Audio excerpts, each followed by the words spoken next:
কি মিষ্টি হাসেই না সুখময়ী হাসল, আর চোখে চেয়ে দ্বিধা সংকোচের ভঙ্গি করে হঠাৎ তার বুকটা এগিয়ে নিয়ে সুবলকে গাছের সঙ্গে চেপে ধরল।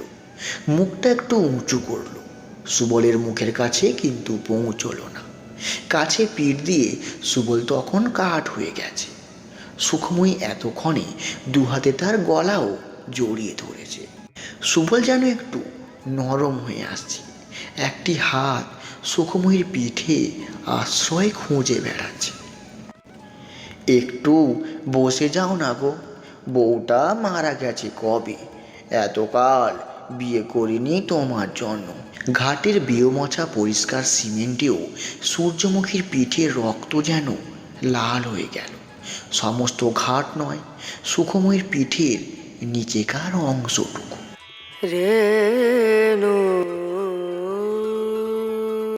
আজকের গল্প হলো মানিক বন্দ্যোপাধ্যায়ের কলমে রোমান্স।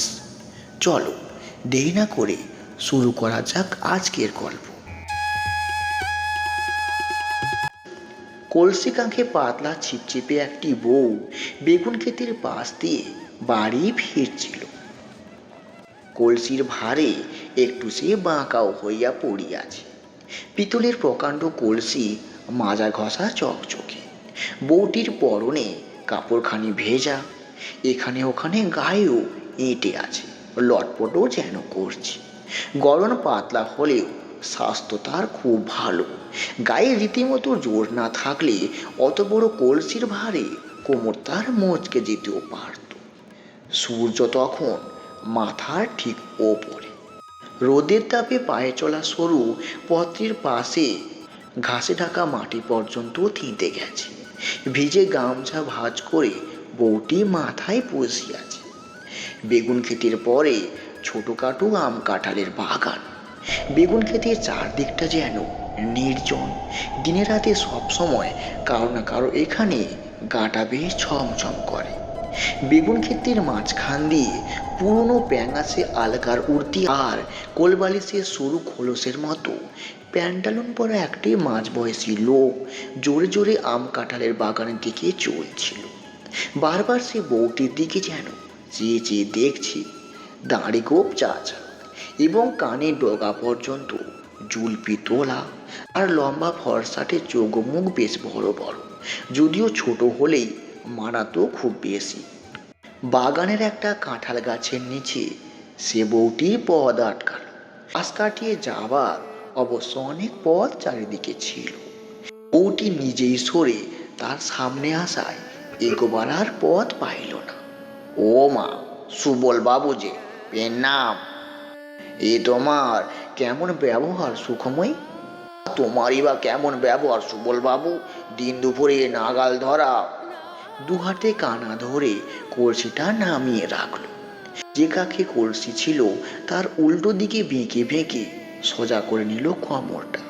সুবলের ক্রুদ্ধ নালিশ ভরা দৃষ্টি দেখে একবার সে অপরাধীর মতো হাসল।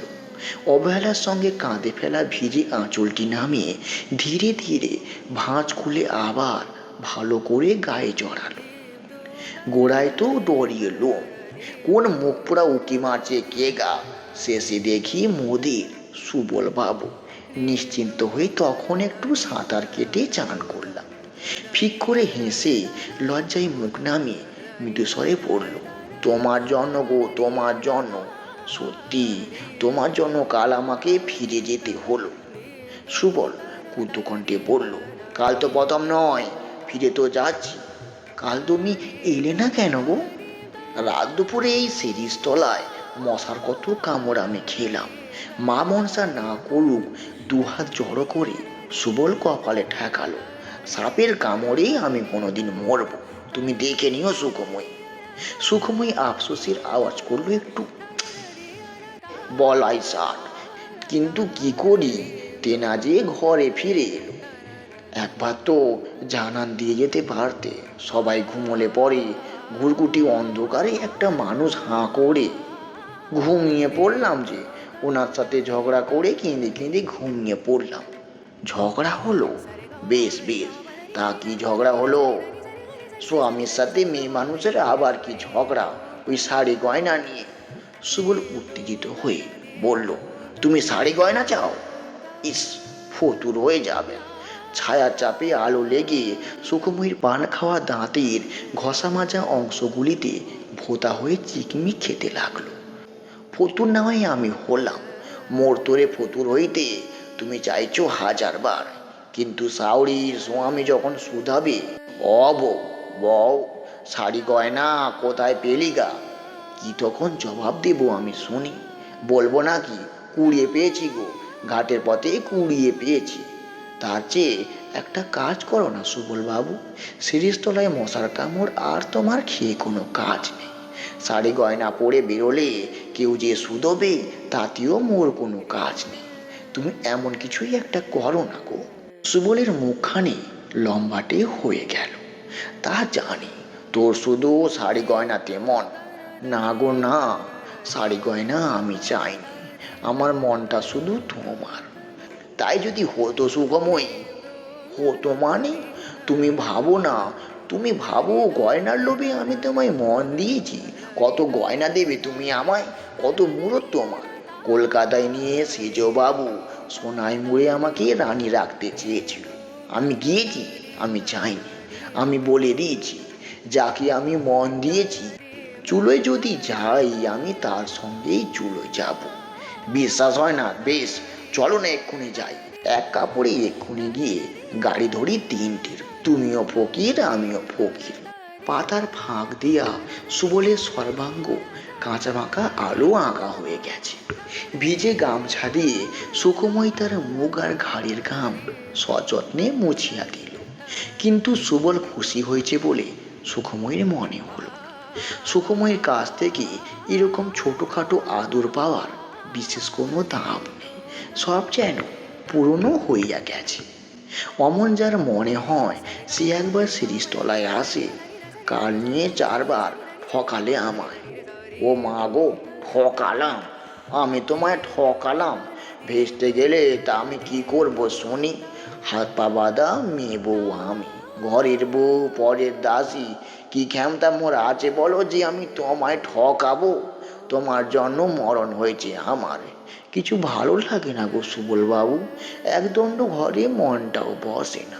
মায়েরই বলছি, মা কালী দিব্যি, মনে করে কি দূর চাই, ঘর সংসার ফেলে তোমার সঙ্গেই আমি পালিয়ে যাই।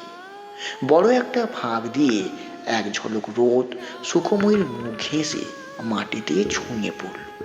আবেগ আর উত্তেজনায় এতক্ষণে যেন চোখ দুটি তার সেই আলোতে জল জল করে উঠল।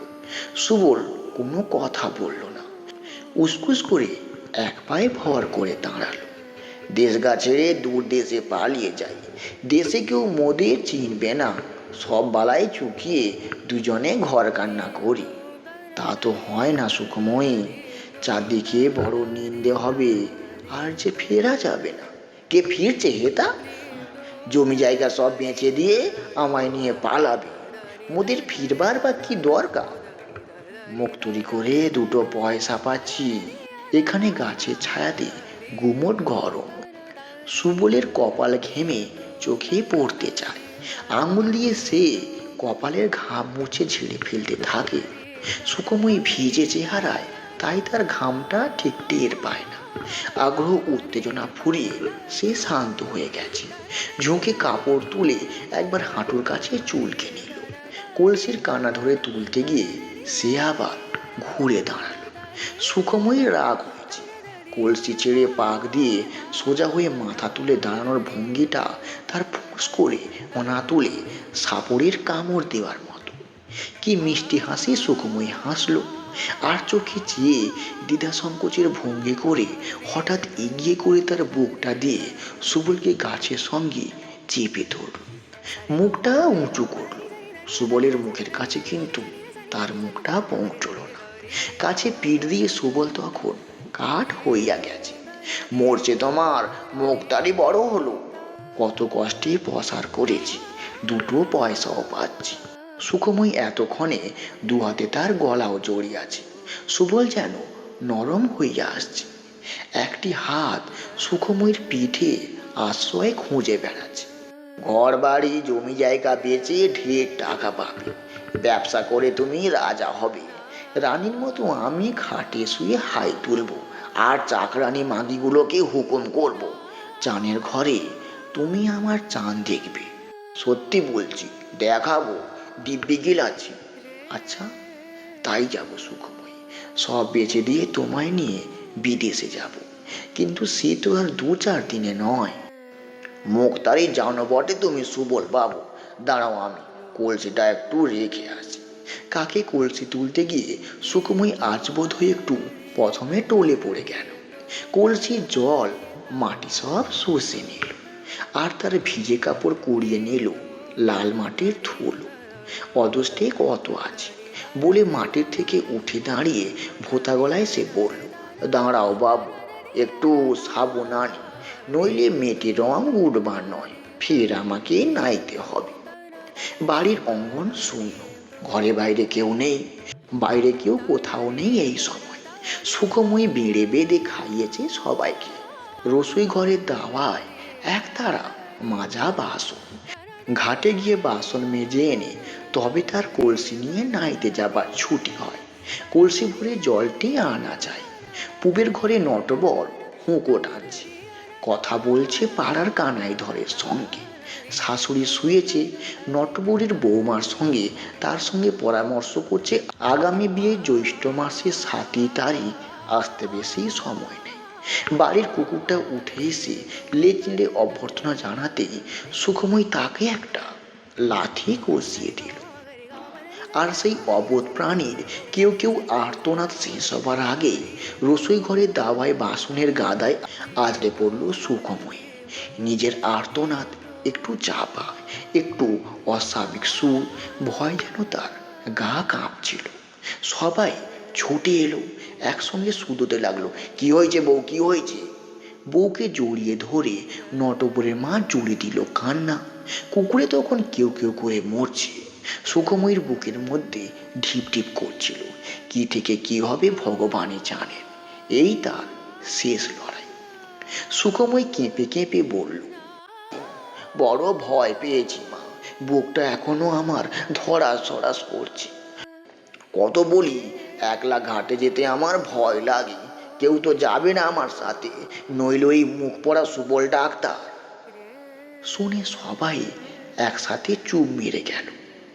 ইতিমধ্যে পাশের 2 বাড়ির মেয়ে পুরুষ ছুটে এসেছিল। তারাও হঠাৎ চুপ হয়ে গেল জন্ম পোবার মতো। নীরবে যে যার মুখ চাওয়াচাই করতে লাগলো। নটবরের মার কান্না থেমে গিয়েছিল। প্রথমে অধীর হয়ে সুদূর, কি করেছে সুবল ডাক্তার?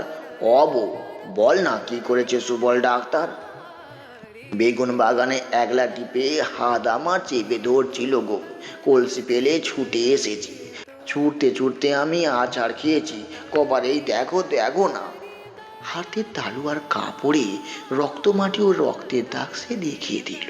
কয়েকজনের চাপা নিঃশ্বাস পড়ল একটু নিরাশের সঙ্গে। কত বড় সম্ভাবনার এই পরিণতি, শুধু হাতটাই ধরেছিল। দুপুরবেলা জনহীন বাগানে মেয়ে মানুষকে নাগালে পেয়ে শুধু হাত ধরেছে সুবল মুক্তার। মামলা মোকদ্দমা কিছুই হবে না, ব্যাপারটা চাপা পড়ে যাবে আজকালের মধ্যে। এ কি আর একটা ঘটনা? তবু সবাই ছি করে আর সুবল মুক্তারকে গাল দেয়। বাগানে গিয়ে তাকে শাসন করার কথাটা কেউ ভাবেও না, বলেও না। শেষে সুখময়ীকে আঁচ দেখিয়ে বলতে হয়, ও ঠাকুরপো, দাঁড়িয়ে শুধু জটলা করবে তোমরা, যাও না 2 ঘা দিয়ে এসো না। নটবরের মা বলল, চুপ কর মাগি, চুপ কর। এটা ছিল গল্পের প্রথম পার্ট। গল্পের দ্বিতীয় পার্টটা ঠিক কাল সন্ধ্যা 9টার সময় আসছে। শুনতে চাইলে চ্যানেলটা সাবস্ক্রাইব করে আমাদের সঙ্গে থাকুন। জয় হিন্দ। আবার দেখা হচ্ছে কাল রাত ঠিক 9টার সময়। ভালো থাকুন, সুস্থ থাকুন, নিজেদের খেয়াল রাখুন।